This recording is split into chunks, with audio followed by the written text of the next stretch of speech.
Halo semua, saya Ronaldo Krisanto Soid. Di video ini kita akan membahas soal dan menemukan jawabannya bersama-sama dari materi pelajaran sejarah. Berikut adalah soalnya. KTN berhasil mempertemukan Indonesia dan Belanda dalam suatu perundingan yang berlangsung pada tanggal 8 Desember 1947 di atas kapal perang Amerika Serikat, yaitu dikenal dengan perundingan atau perjanjian A. Linggarjati, B. Renville, C. Resolusi Keamanan PBB, D. Konferensi Asia Afrika, atau E. Komisi Tiga Negara. Oke, di sini kita memiliki soal mengenai perundingan atau pertemuan antara Indonesia dan Belanda. Sebelum kita menjawab pertanyaan tersebut, kita akan membahas sedikit tentang perundingan antara Indonesia dan Belanda yang diawali pembahasannya adalah apa itu KTN? KTN kepanjangan dari Komisi Tiga Negara. Komisi Tiga Negara adalah sebuah komisi yang dibentuk oleh PBB pada tanggal 26 Agustus 1947 atas dasar Resolusi 31.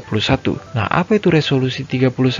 Resolusi 31 diadopsi pada tanggal 25 Agustus 1947 untuk menawarkan bantuan penyelesaian damai Revolusi Nasional Indonesia dengan membentuk panitia 3 anggota. Yang satu ditunjuk oleh Indonesia, yang satunya lagi ditunjuk oleh Belanda, dan yang satunya lagi ditunjuk oleh kedua anggota komite yang sudah dipilih. Anggotanya terdiri dari 1. Frank Porter Graham, perwakilan Amerika Serikat yang ditunjuk oleh kedua anggota komite.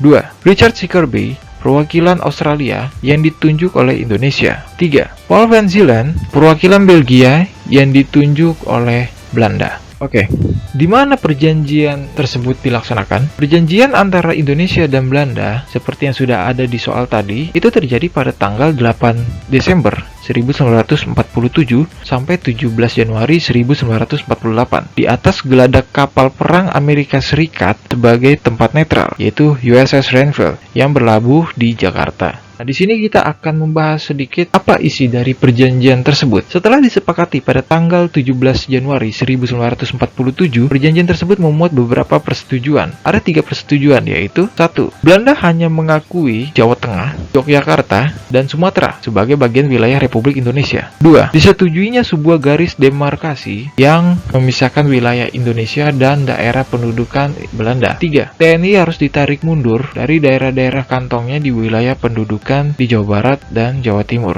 Oke, kita kembali ke soal yang tadi. Berdasarkan pembahasan-pembahasan yang sudah kita bahas tadi, maka jawaban yang benar untuk pertanyaan tersebut adalah B. Renville. Oke, kenapa perjanjian tersebut dinamakan Renville? Karena perjanjian tersebut dilaksanakan di atas kapal perang milik Amerika Serikat, yaitu USS Renville, yang dimana negara Amerika Serikat berada di pihak yang netral. Sekian video soal hari ini, sampai ketemu di soal-soal berikutnya. Terima kasih.